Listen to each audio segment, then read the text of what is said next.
Ah oui, je sais, ça fait longtemps. Ouais, j'étais un peu busy. Mais il est temps qu'on continue avec cette série où on essaie de créer notre propre jeu de cartes personnalisé. So, la dernière fois, on avait défini qui étaient les reines de notre jeu.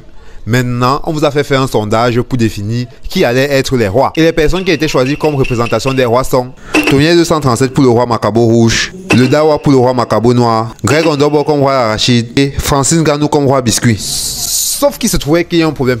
C'était pas juste de faire compétir Ngannou pour cette catégorie. C'est mon point de vue, mais j'estime qu'il n'interagit pas assez sur le Twitter 237. So, je l'ai off.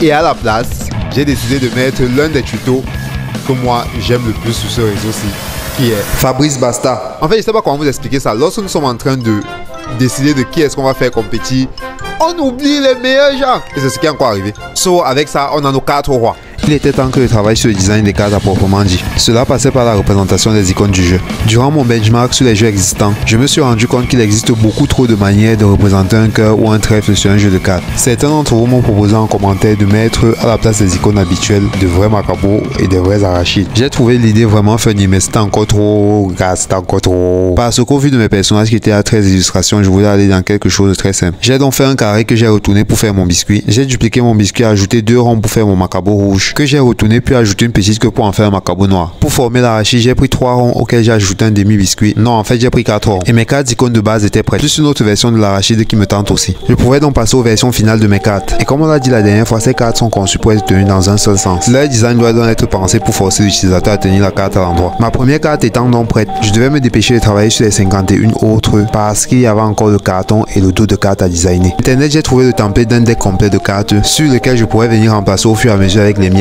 pour être sûr de n'avoir rien oublié. C'est en remplissant ce template que je me rends compte qu'on n'a même pas pensé au nom de notre jeu.